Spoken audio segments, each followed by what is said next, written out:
Hello, everybody, and welcome again to another OpenShift Commons briefing. This time, lots of stuff happening from our good friends over at Juniper Networks around Contrail and OpenContrail. There's a few things that have been happening in the news you may have heard. So I'm going to not steal their thunder and let DP and Savithru and Vinay introduce themselves and introduce the topic for today around Contrail and Contrail networking with OpenShift. And we're going to save the Q&A for after the presentation. There'll be a presentation and a little bit of demo, and then live Q&A at the end. So DP, why don't you take it away, and we'll just get started. Thanks, Dan. Thanks again for giving us this opportunity to present to the OpenShift Commons community. I'm DP Ayyadevara. I'm in Contrail product management at Juniper.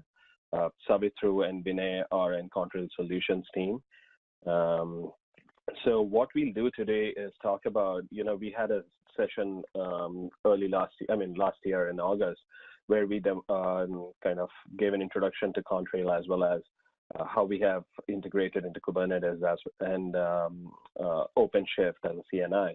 And we kind of give a demo, right? So what we want to do this time is kind of follow up to that, talk about what advanced, how we have further enhanced the integration and what kind of features we have brought into it, right? So that's what we'll focus on.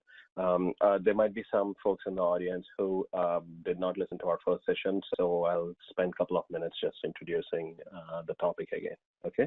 So there'll be a brief introduction to Contrail networking. We'll follow it up with the OpenShift integration, and then the focus is going to be on network policy implementation, how we have implemented that with Contrail Security. Okay, and then we'll follow it up with the demo. And I know most of the folks would be more keen to get to the demo than the slide. So let's get this started. Okay, so first thing, introduction to Contrail networking. So this is fresh off the press. I don't know how many of you have seen this. So this week we had the Open Networking Summit in Los Angeles. And one of the announcements that came out 2 days back is we are thankful to the Linux Foundation for accepting OpenContrail into the foundation. And, when you join an open foundation like the Linux Foundation, one of the things we have to do is we let go of, you have to let go of the branding because it's associated with Juniper. And so we have OpenContrail is now TungstenFabric. And that's basically what it's going to be referred to as. Obviously, a lot of good properties of tungsten that is reflected in our product. And I have a link to the press release, which goes into the details. And you can go to tungsten.io and, go through all the material out there. Okay. And through this presentation, what I'll be doing is, given that this is like a day-old announcement, we'll be referring to Contrail. We'll be interchangeably using Contrail, OpenContrail, and TungstenFabric, but at the end of the day, all that refers to the same product. Okay, cool. So in terms of just to introduce Contrail architecture for first-timers, in case you haven't heard of Contrail. Contrail started off as an SDN solution, software-defined networking solution, and open source based, and we have an open source community. And when we started off, our focus was primarily on virtual networking with overlays where, in virtualized compute, you extend your virtual networks, okay? But it has evolved into a lot more. So we have gone beyond, I don't want to call it an SDN anymore because it's beyond networking alone. It's also about intent-based policies and application policies and security. Okay, and through this presentation and the demo, you'll see some of the key features of Contrail. So what I'm showing here on this slide is Contrail architecture or components. There are two key components. There's the control plane and the data plane. What you see on the top here, the blue box is the representation of a controller, and the controller takes on multiple roles. It takes the control plane role, it takes the configuration role, and it also takes the analytics role. And from a control plane perspective, Contrail is a BGP-based solution. BGP as a control plane supports really high scale and very efficiently. And so BGP stands for Border Gateway Protocol, right? So it's a very popular routing protocol. From a again, controller perspective for high availability, you can have, multiple controller instances, all of them being active. And the key, so controller, northbound, we expose REST APIs through which we also integrate with our, our own UI, uses the same REST APIs. And there are a lot of other, we have VNC APIs and so on, okay? So that's the controller aspect. When you come to the data plane, that's where our secret sauce is, or open source sauce. It's not really that secret. What we refer to as vRouter. Okay, so vRouter can run. We call it vRouter, but it's not doing just routing. It's also doing enforcement of policies and also reporting, for analytics and monitoring. Okay, so vRouter on bare metal compute, in the sense in a non-virtualized compute, vRouter can still run in for the data plane functionality. vRouter can run in the hypervisor. In the case of virtualized compute, we support KVM, and in the case of KVM, it runs in kernel mode. In the case of non-KVM, it runs as a VM. Okay, and when it comes to workloads, we support different types of workloads, including virtual machines or Docker containers and so on. In the case of accelerated data path requirements for some, let's say, latency-sensitive applications like financial services, or even some other telco use cases, we have the ability to run our forwarding entity called vRouter even on the NIC on the compute, right? These NICs are called smart NICs, okay? And all this is delivered to you through Contrail networking today. We also have the ability to run vRouter in a public cloud instance. For example, if you take AWS, it's an EC2 instance, okay? And the same with Azure and GCP. And there are two ways we work with, we can integrate with public cloud environments. You can either run our forwarding entity on each of the virtual instances, or you can just have a set of gateways to the VPC, where within the EC2 instances or within these virtual instances, you don't have to run vRouter, but you run our what we call the Contrail multi-cloud gateway, okay? And there are a lot of different advantages to that, where we provide encrypted connectivity between on-prem and public cloud and so on. And then, we have been talking about, virtual instances. We have talked about public cloud instances and containers and bare metal servers and so on. At the same time, there are a lot of use cases where there are high-scale data centers where there's a need to run overlays to your top-of-the-rack switches in a data center. Let's say you have a rack of computes and you have these top-of-the-rack switches, and you may want to have overlays between these top-of-the-rack switches and so on. So this has a need to be able to dynamically provision these network elements, or even, let's say, physical firewalls, etc. Right? And we have the ability to do that too, and that's what we call Contrail Networking Fabric. Okay, so there'll be an announcement soon in a couple of in a month where we'll elaborate a lot more about how we are working with network elements directly as well. Okay, so this is just a high-level overview. Now, in terms of there are a lot of different connectivity, security, and manageability solutions out there. What is it that Contrail provides? Contrail gives you a seamless ability to extend your connectivity across multiple clouds and multiple form factors of your clouds, etc. Right? So be it a telco POP, be it a managed private cloud, or be it an enterprise private cloud or a public cloud, we should be able to provide security, connectivity, and manageability in a way that entire compute environment spread across all these footprints appears to you as a single compute fabric. And to launch applications, etc., you really don't have to care about where exactly is your compute environment, right? So that's the key message out here. And as you can see, we support a lot of different types of orchestrators as well. One of the key things being OpenShift. Okay, so let's get to the meat of this. How does Contrail integrate with OpenShift? As you can see, this is a basic Kubernetes or architecture, right? There's an API server, there's a scheduler, and then there's a kubelet on the compute node. And you bring up these pods on the compute or the minions, and the objective is to provide connectivity, right? So what we have in our integration is this notion of a kube network manager. The kube network manager is a listener for the API server. So when there are pod create and any such actions taken, kube network manager listens to it and communicates to our Contrail controller. Okay, so the sequence of steps is as follows, right? So when a pod is being brought up on a particular, is scheduled and being brought up on a particular mini node, let's take the example of pod 1, right? So when the kubelet is bringing up pod 1, it's going to see is there a CNI available on the compute, and in our case, we'll have a Contrail CNI available, and so what it'll do is it'll connect the pod to the vRouter, which is running on the compute, and basically all data path, etc., for the pods go through vRouter. Okay. When it comes to security policy, it's again the same set of components. We have the same controller where you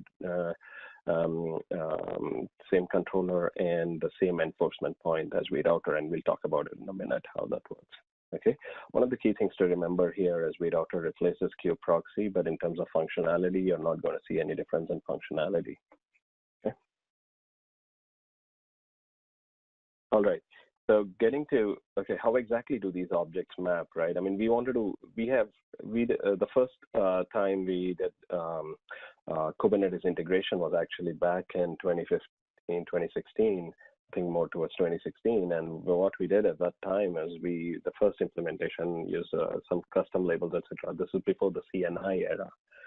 So we enhanced our implementation early last year, and with Contrail 4.0, what we did is we used all the native Kubernetes native and OpenShift native constructs. We didn't want to define anything custom because obviously in the case of user experience, there's a disruption in the workflow, and there are a lot of other inefficiencies. So what we do here is we are showing direct object mapping between OpenShift to Contrail object model, just to kind of emphasize that we basically honor all the first-class objects that are present. Okay, so namespace maps to something to the notion of project or a shared project in Contrail. The notion of a pod is mapped to something called the virtual machine interface object within Contrail. It's called a VMI. But it's not restricted to virtual machines. It's just representation of the workload. The service construct in Kubernetes maps to what we refer to as an equal cost multi-path load balancer. Those are familiar with routing would definitely be familiar with ECMP.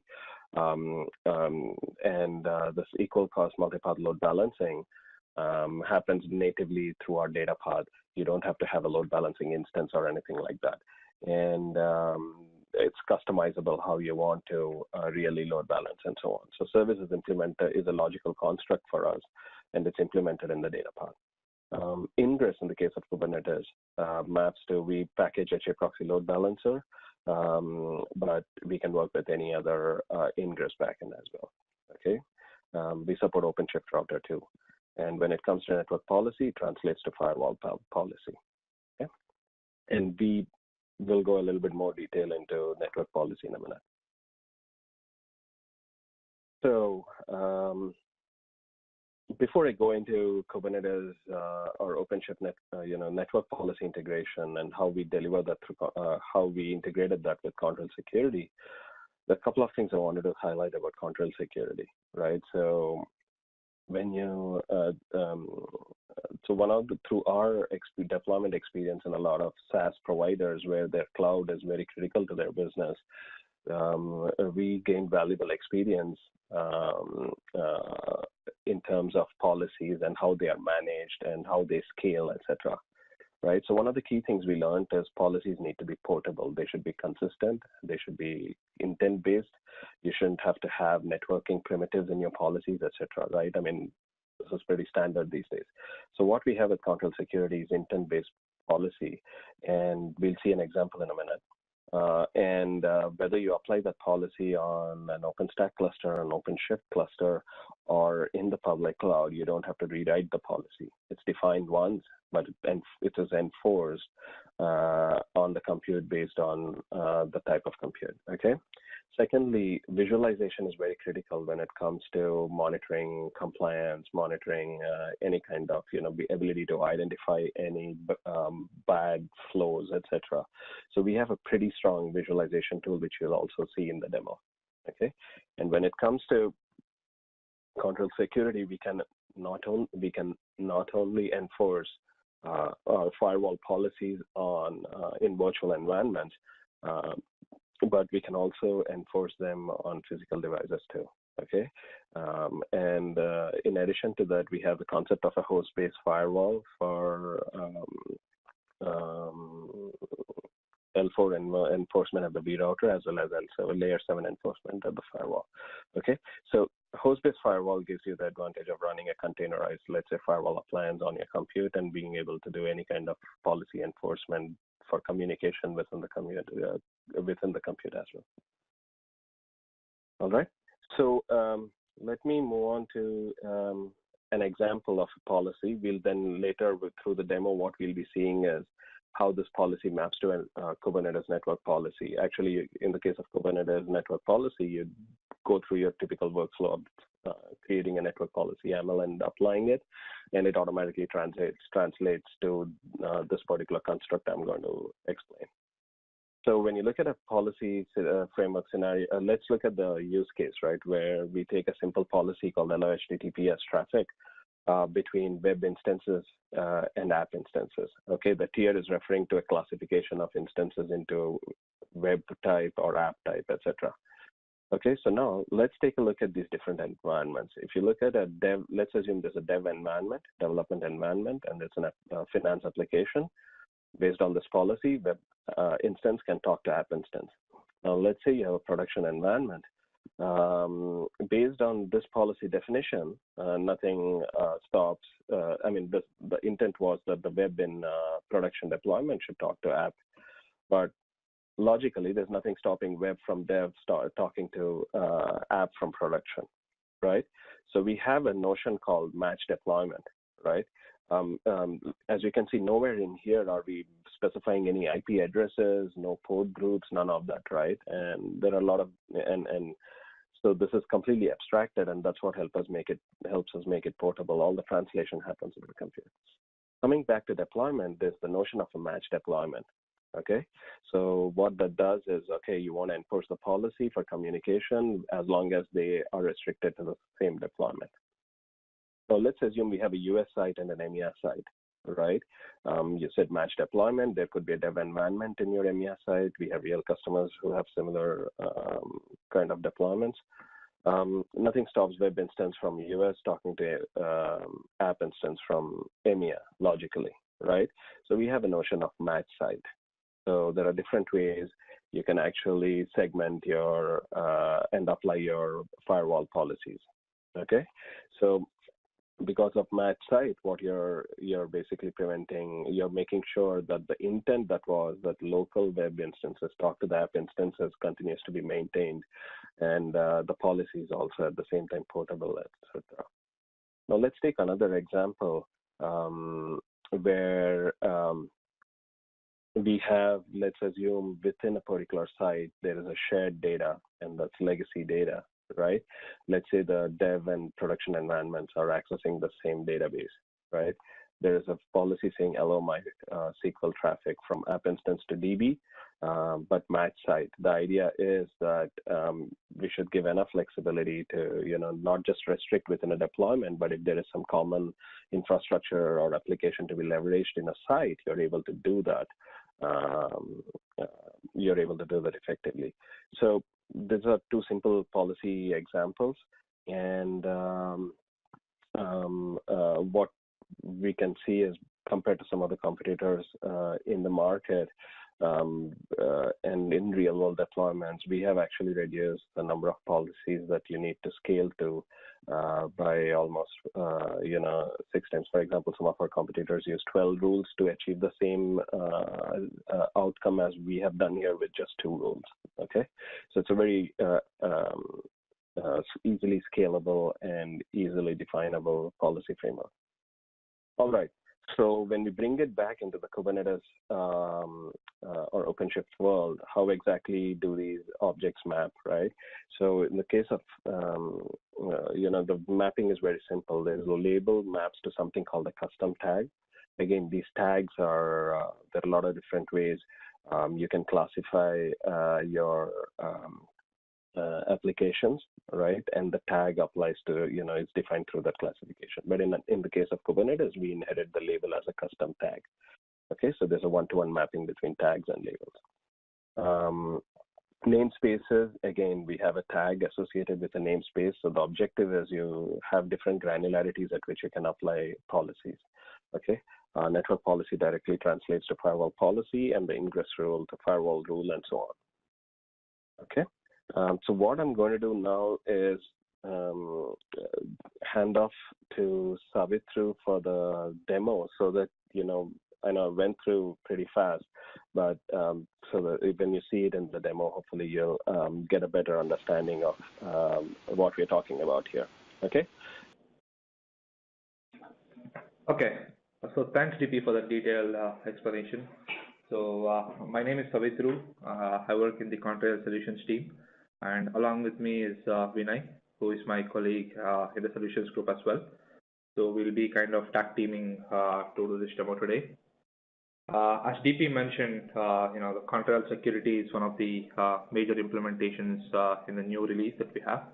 And we started supporting native Kubernetes network policy as Contrail Security objects. So we'll see how exactly this works using a live demo. And this is the topology that we have. So the whole cluster is built on AWS, and it's pretty simple, bare minimum, just one OpenShift master, which runs the Contrail control components. And there's also two vRouters, which is essentially the OpenShift computes. One vRouter, we use it as a gateway, which I'll be explaining in the future slides. And there is also one compute which will actually hold the workloads. So there's also a EC2 instance which is connected to one of the gateway vRouters. So as you can see, this gateway vRouter has two legs, one in 10.10.20.0 subnet and the other one in 10.10.10.0 subnet. So what essentially we would like to show here is the overlay pod traffic, which will be in these two subnets. Will be routable to an EC2 instance, which is an AWS Fabric subnet.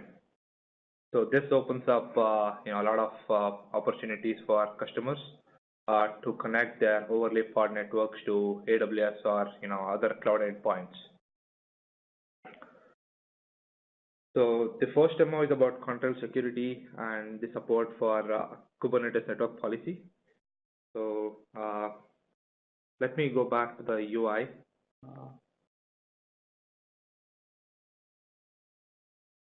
So this is the OpenShift web UI, and this is the Contrail UI. As I showed in the topology, we have one control component and two virtual routers. So let us launch all our pods in this demo namespace that I've created. So our namespace in OpenShift is mapped to a Contrail project. So as you can see in the demo project here, under networks, I have created a couple of virtual networks where I'll be launching the pods. So here, a simple two-tier app, which basically has database pods in this database network of 2220, and the web pod, which will be hosted in the front-end network in the subnet 1.1.1.0. And to expose this to the outer world or to the AWS Fabric, I'll be using another virtual network, which is called as the public network. And this has the subnet range of 192.168.1.0. So let's launch a web pod in the front-end network and a database pod in the database network. For that, I'll go to the CLI, and I have these two examples called as the web pod and the backend pod. So let's see the definition for the web pod. So in the YAML, I define a custom annotation which will launch the pod in this particular virtual network. So as you can see, the annotation is OpenContrail network, and I give the domain name, the project, which is demo, and the name of the virtual network. So this particular pod listens on port 80. So let's go ahead and create this. Demo project, demo, what we create, web pod. And let's also see the definition for the backend pod. The backend pod is similar, except that the label is tier client, and in the web pod it was tier pod. And we also have the virtual network as database network. And this is just a simple Ubuntu image.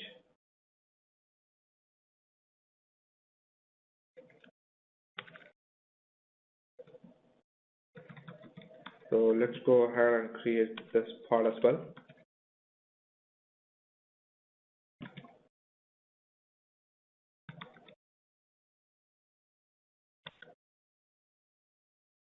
So as you can see, there are 2 pods now, which are in their own virtual networks, and they got an IP address of .3 from each virtual network.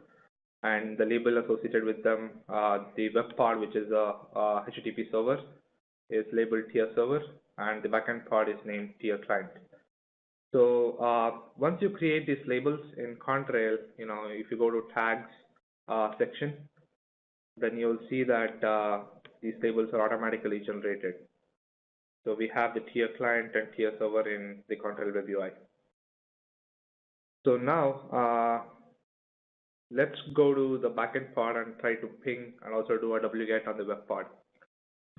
So backend pod hash, and as you can see, the web IP address is 2.2.2.3. So let's go ahead and ping 1.1.1.3. Okay. So the ping doesn't go through because these 2 virtual networks are isolated by default. So these 2 entities, since they're a part of a different virtual network, there's no routing between these 2 logical virtual networks. So to enable routing and to share to expose the routes, we'll have to create a Contrail network policy. So the network policy comes built in as a part of the policies tab under networking. So I've already created a policy which says front end to back end, and I pass all traffic. So let me associate this Contrail network policy with these 2 virtual networks. Oops. We did something.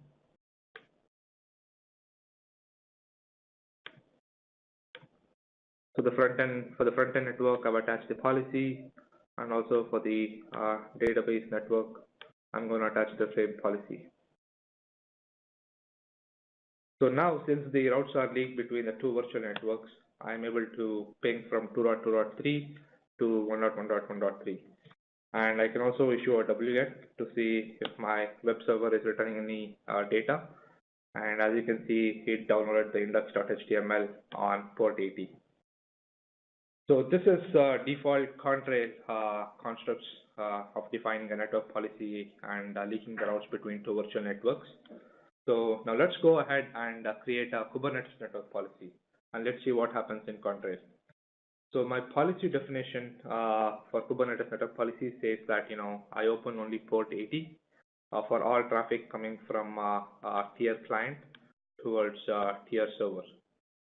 And as you can see, this is the port that I'm allowing. Every other traffic is denied by default. So let's go ahead and create this Kubernetes network policy. Get net pol. Okay, the policy is applied. So let's go ahead and see what happened when we apply this Kubernetes network policy in Contrail. So Contrail has a component called as the queue manager, which actively listens to Kubernetes or OpenShift events, and it converts those into relevant Contrail objects. So under the security tab, if you look at the global policies, so we have a bunch of tabs here. The application policy sets, which are associated with firewall policies and similar stuff. So if you go look at the firewall policies, then you see that a new firewall policy has been created. So this is the name of the Kubernetes network policy that I gave. And if you click on this, then it has a rule which says pass TCP port 80 from tier client and namespace demo, since I have launched the pods in this particular namespace, and allow this traffic only towards tier server and namespace demo. And the direction is also unidirectional, so if you try to get some information from server to the client, then that won't work. So let's go ahead and verify that the network policy has been applied in a right manner. So I'm going to repeat the same step which I did before. So I'm going to go into the backend pod, and I'm trying to pin. So I'm on 2.2.2.3. So let me ping 1.1.1.3. The ping won't go through because I have blocked ping. Let's issue a wget. The wget should work since I allowed only port 80. So now we verified that network policy has been applied in a right manner. So let's see how this is visualized in Contrail. So in the monitor tab, there is a security tab. Oops, it got timed out. Contrail 1 to 3. And under the traffic groups, if you select demo, which is our namespace of interest, so there is a number of cool visualization features that you can see here.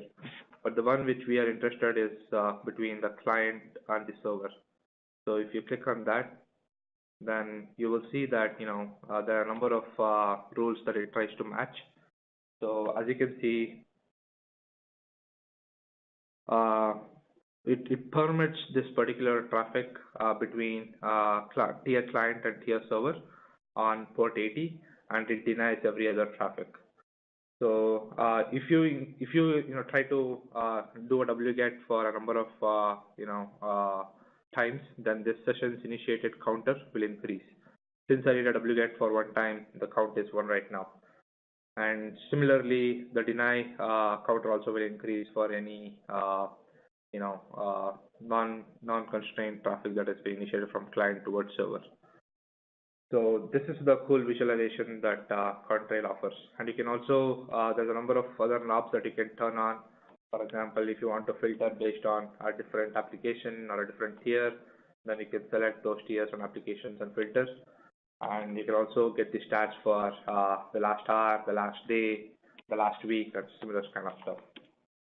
So this is the Contrail security and also support for native Kubernetes network policies. So are there any questions from the viewers here? There was just one a little while back. What is the domain in the annotation? So the domain is nothing but a default domain. So for example, if you have multiple clusters, then the clusters can be in multiple domains.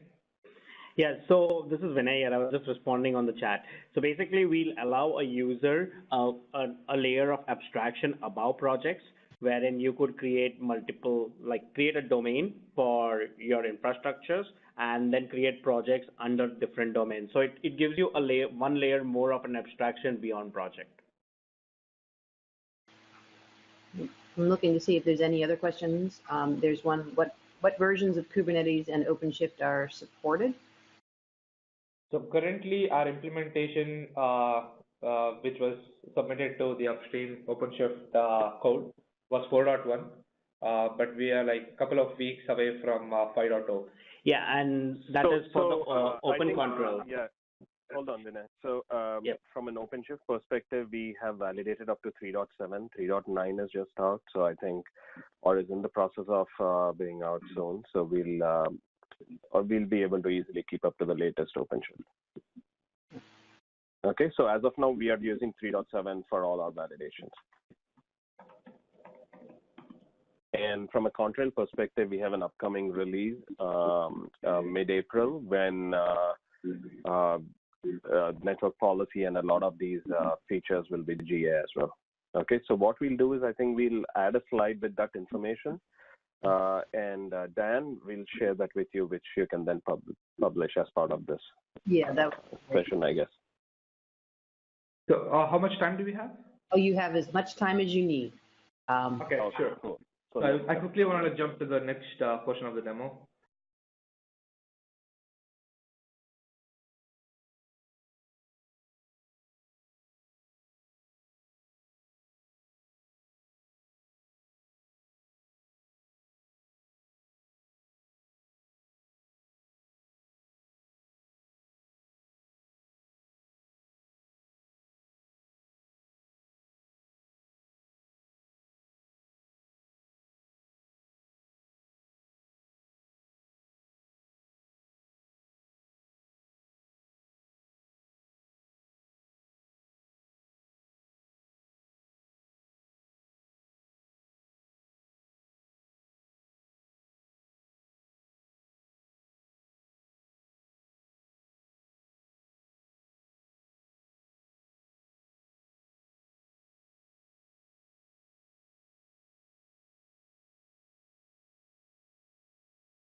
Where we talked about how the overlay traffic can be can be connected to different cloud environments or endpoints. So in this use case, if AWS, you can launch load balancers and you can talk to S3 buckets, right? So those are endpoints in AWS. So the pods, natively can talk to these endpoints by using a construct called as network leaking and also OpenContrail router objects. So we'll see how this is done. So right now I have like two Ubuntu apps, which I'll launch in the database network and the front-end network. So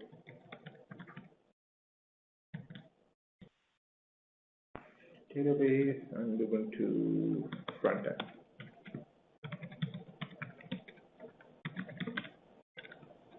Right. So right now my policy has been defined such that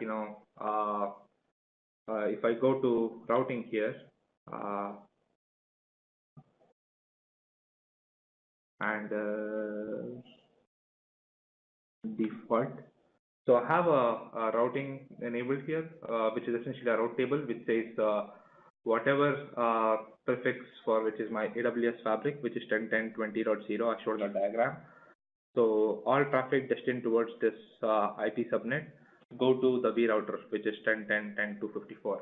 So in my diagram, if you remember, then I showed that these are the two subnets, the AWS fabric subnets which I have, and the EC2 VM, which can be an endpoint, is on the 20.0 subnet, and my whole Contrail environment is on the 10.10.10.0 subnet.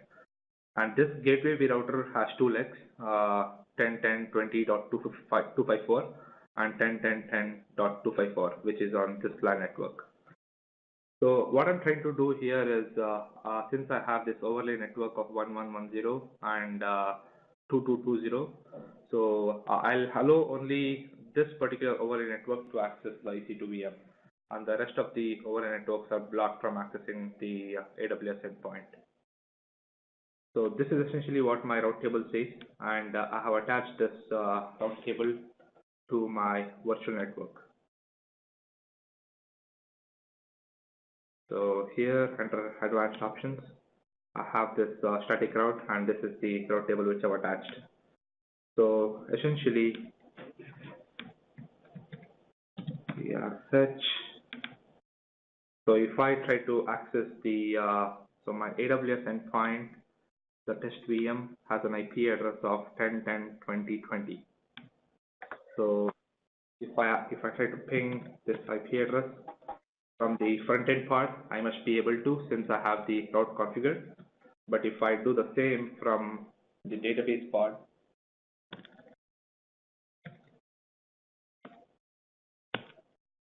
the ping won't go through.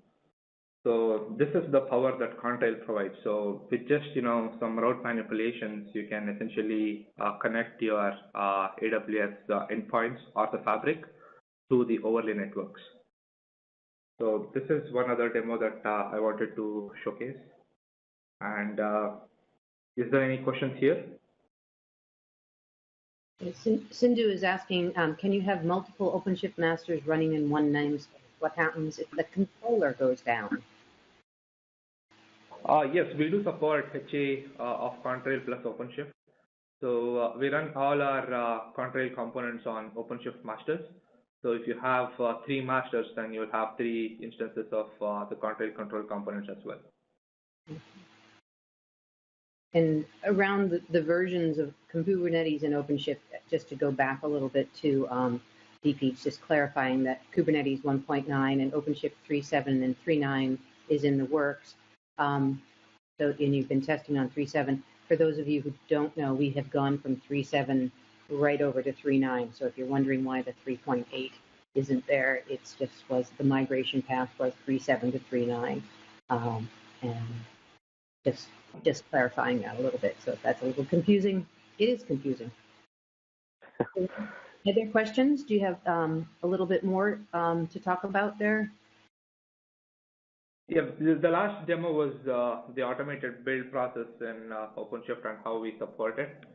So, I mean, OpenShift main use case is, OpenShift build. And let's see how this is done in OpenShift plus Contrail. So, let's go to the namespace called as appprod, and I'll deploy a simple Python application. Appprod. Let's give it a name called Django sample, and I'll give it my local repo. So once I create this application, then OpenShift takes care of building this application from GitHub and also hosts this application. So as you can see here, a build is currently running. It's the source from this particular GitHub repo that I have given, and this in turn brings up a build, and the build also brings up a deployment container, which essentially tries to deploy the application. And once the deployment is complete, there is another pod which will be launched, which will actually hold the front-end application, and the build container goes away. So this is the Django example 1 HT585R is the pod which actually holds the application, and the example 1 build is the pod which hosts the build process. And this also exposes a service called as the Django example, which returns on this cluster IP. So now if I go to the build configuration, under the configuration tab, I have this GitHub webhook URL. So I can copy this URL and put this webhook in my GitHub page. So if I go here, and under settings in my GitHub page, there's a webhook section. So I can click on add webhooks, paste the URL which I just copied from OpenShift, choose the content type as application JSON. So right now I want to disable SSL verification, and then I add the webhook. So if on a successful ping, the webhooks got successfully added. So now if I go back to code, and let me just edit the front end, the HTML page. So welcome. So I have this banner called as Hello World, welcome to application OpenShift. So let me remove Hello World, and I'll name the commit as removing Hello World. And let me commit this change. So as soon as I commit this change, OpenShift will start a new build for me. So as you can see, the number increased to 2, and it was triggered by a GitHub webhook by this commit ID, which essentially I named it as removing Hello World. And now if I look at the pods, then you'll see that this Django example 1, which is actually hosting my existing application, will go away in some time, and a new application will be created by a new pod. So if you have a load balancer, or if you have a front-end IP address, then you can actually go visit the index.html and you will notice that the new web page will be visible for all your endpoints or your customers. So this is the CI/CD pipeline in OpenShift, and Contrail supports it. So this was a quick demo demonstrating the use case. So did you guys have any questions here?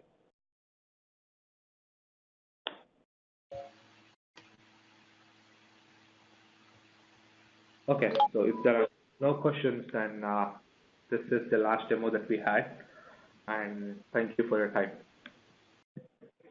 Thanks, Savithru.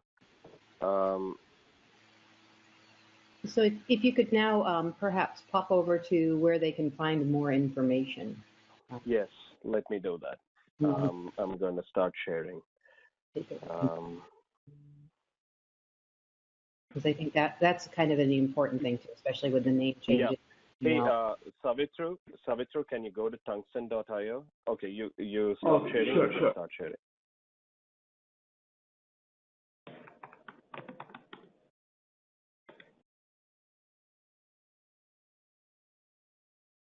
Do you want me to share? Yeah. Can you share and go to tungsten.io? Sure.